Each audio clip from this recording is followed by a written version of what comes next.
This is Dr. Daniel Paul, orthopedic surgeon with Easy Orthopedics, and today we're going to talk about a common running injury, piriformis syndrome. If you like this video, we put out new content weekly, so please like and subscribe. So piriformis syndrome, what is it? Basically, the piriformis is a muscle in your butt. It's a small muscle, and the issue with it is that the sciatic nerve, the piriformis muscle rests like directly on top of the sciatic nerve.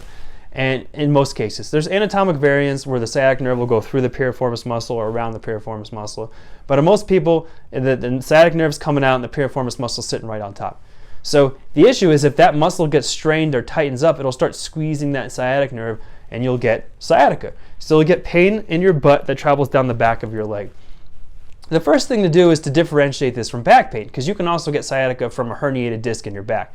Now the difference is people with piriformis syndrome usually point to pain in their butt rather than pain in their lower back. So if you examine them, they'll have like good motion in their back and they'll say, I don't have any back pain, it's all in my butt. And then if you push in that spot where the piriformis is, which you know if you do a lot of physical exams, it'll reproduce the symptoms.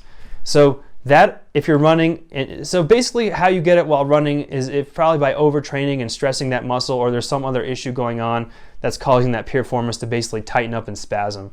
So I'll see piriformis syndrome if people have sacral SI joint inflammation or bursitis, or greater trochanteric hip bursitis, or other areas. Sometimes it's a compensatory measure. Sometimes it's the primary reason. So how do you get rid of it? So the best way is just to stretch, to do piriformis stretching, where you basically put one leg over the other and kind of gently stretch that muscle. If you're running a lot, you may want to take a little bit of time off of running. Sometimes I'll get refractory cases where people have been dealing with it for a while. So what I do personally, which tends to work really well, is I'll actually, under ultrasound guidance, I'll inject that muscle with steroid, and then I'll take the muscle from doing this and calm it down. And then I'll send them to therapy or chiropractic care or massage to basically relax that muscle. We've had pretty good relief of that, and most people generally doesn't come back.